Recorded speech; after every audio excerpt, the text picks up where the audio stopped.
ala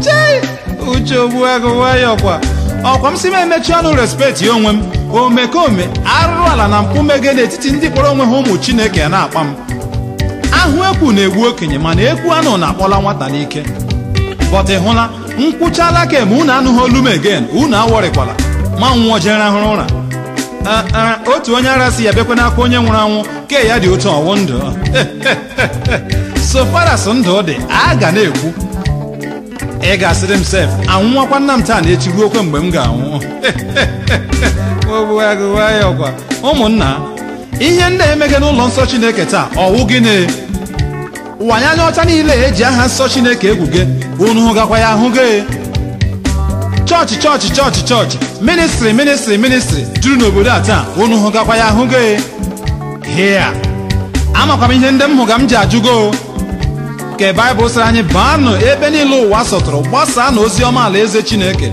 ọ na-awụ ka otu aka gbamụrụ m lelenụo ke m si tụmere m nwa mmọnwụ mụ na ya ga-anọ ọwụkwa ka aha ya wụ ụdọ ọ dị nga ọ dọtara m okwu na ụka ngwa leenụ ihe nuo Reverend Fada otu afọ milonia evangelist ọnwa 3 ya achọmala ebe ọ ga-emepe chọọchị ka aka ya guest speaker ọnwa 5 ya akụm ụlọ elu n'ama nna ya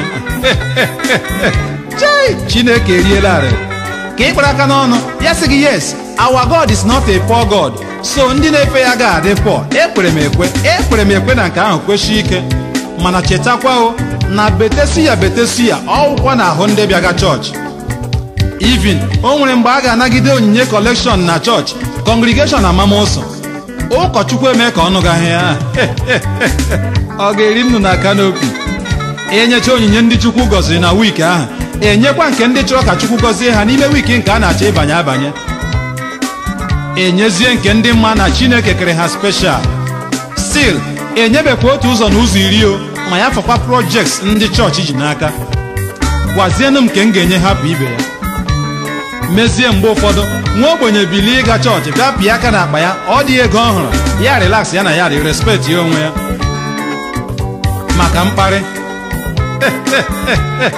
ewere 3 hours n'aka ego na chọọchị ewere 20 minutes do sermon ekwensu ka jikwe ndị oji n'ọrụ and mmehie a na-arị ibe ya elu on daily basis chei Chineke eriela arịrị ebe a ga-akpọ onye kpụrụ onwe ya onye mgbasa ozi ọma Chineke ka ọ bịa prichie na crusade anyị ya kpọwa aha ego kọpịrị account nọmba ya nye anyị kpọsịwa grade họteelụ ndị ebe ọ ga-alaika ịlọji ma ya kwere ekwere bịa ngwa cheki enu onye a chefuru na Chineke ahụ ọ na-ana ego ịgbasa ozi ọma alaeze ya anaghị ya peni bifo ya enye ya ndụ ahụ ọ dị ọbụladị nwanna Pọl ha ndị gbasara ozi ọma n'isi ụtụtụ jiri ụkwụ gaa zuo ebe niile na-anaghị kọbọ ma ya fọkwa hotel accommodation chei Chineke lekwulo anakwana m ekwu maka ọnwụ aghụghọ na mpụ eji ha narago ụmụ mmadụ ego wite aha Chineke ma chefuo ndị jiri chọọchị gaa ụlọ nsọ Chineke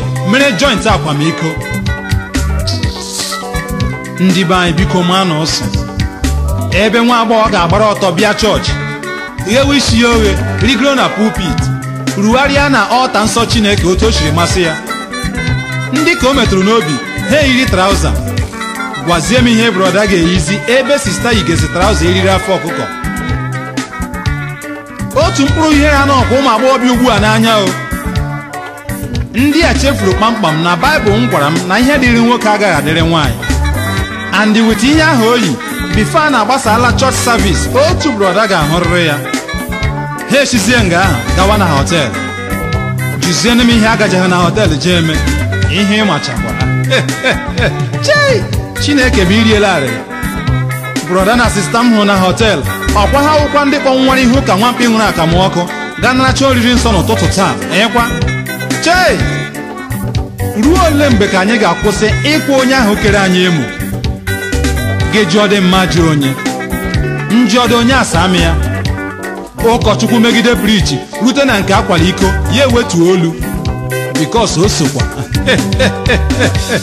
uche ogbuagụwayọkwa ya megide prichi rute na nke gbasara ndị otu nzuzo na ndị na-enwe chi ọzọ tinyere Chineke ya ma mkpuru bikos ọ ma na onye naịt ahụ ma onye dikin ahụ ma onye ede ahụ dasịrị ya moto biwere ya ụlọ na-amachi ya akpa sokwa. and ọ gbasịọ n'ike kwuo megide ndị otu nzuzo, ihe ego dapụtazie na chọọchị naanị ya eweta ya. Chineke m iriela arịrị. bọta ama m na agbacha ọsọ na a ga-agụrịrị maịl, egbucha n'ama a ga-ebulatarịrị ụlọ, bikos ọgaranya nwụọ n'ụlọ elu a ga-ebuturịrị ya n'ala.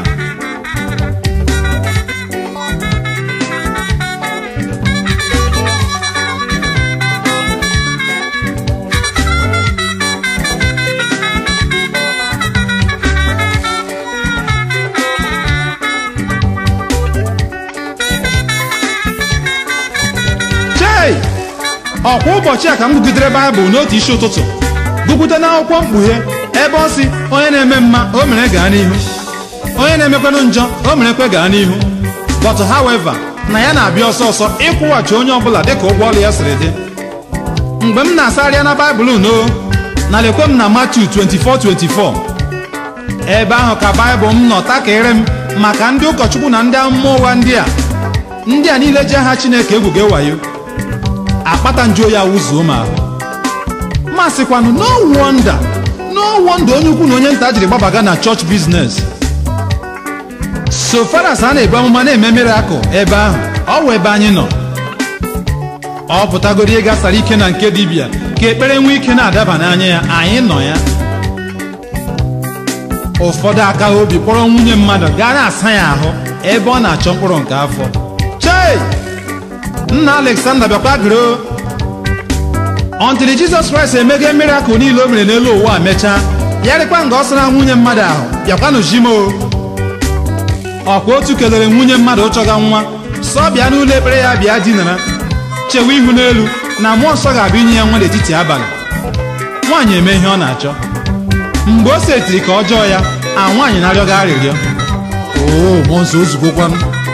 mmụọ nsọ isi oke na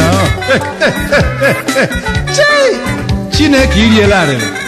nwoke m, ụgwọ ọlụ gị nọkwa na-echere gị o, bikos ọlụ niile nwere ụgwọ. ndị ji aha Chineke egwuge wayo emege yeye n'obodo a awụghị otu ka awụha abụọ. onye zugidezi ahịa ego ahịa ya gwụ, ya chọma warehouse ebe ọ ga-emepe ministri. ikwute ya sị gị na Chineke ọ kpọrọ ya oku. anyị ga-ajụ n'onye nna onye si n'ụra teta gbawa oke o ji were otu aka kwatu ụlọ elu na nrọ, ị ga-eme ya gị ọwụ gị na ya abụọ soro nrọ. nga ndị isi abụọ rigo nri, ọkwa naanị Chineke pụrụ ime onye gwọrọ ofe. uche agụwa ya ọkwa Chineke eriela arịrị. chọọchị na ministri ụga emepekwala emepe, ị ga-ahụrịrị ndị ị ga-eji ebido. mugu ọ na-agwụ agwụ. at worst you can start with ụmụ agbọghọ ndị na-achọ di and ndị nọ na di na-achọ nwa. onye laruo ya kọrọ ndị ya dị ha. uche gbuo gị sọrit. chọọchị ole nọ n'obodo a ị pụrụ ịgụta ya ọnụ? stil ihe ọjọọ na-arịkwa ibe ya elu, ụwa na-asụkwa anyị ọdụ na-aga. oke alright, ọ dị mma. sisi hapụgodi ndị chọọchị ọlụrụ ọhụụ ndị a yige traụza pịnọpịnọ gbaga ọtọ, ndị come as you are. what of ndị chọọchị ọkpụtọrọ ọkpụ a anyị makwa na ama before? oho, politiki ka ejuru nga ahụ taa, ọwụkwa ihe eji ọnụ ekwu o. anya m ji elege ha very soon a ga-ebido kụrịtawazie nshi n'etiti chọọchị na ibe ya. onye Anglican chọgide ọrụ rute n'ọfịs onye Katọlik, ya ọrụ ka aha ahịala ya forever. kama onye apọstọlik ga-ebi na ya dị onye Ascension, ka onye alakụba bịa biri ya free. gị hụrụ onye Seventh Day bịa ịlụ nwa onye Baptist, oho, emenụ gị ihe a na-eme onye zuru ohi.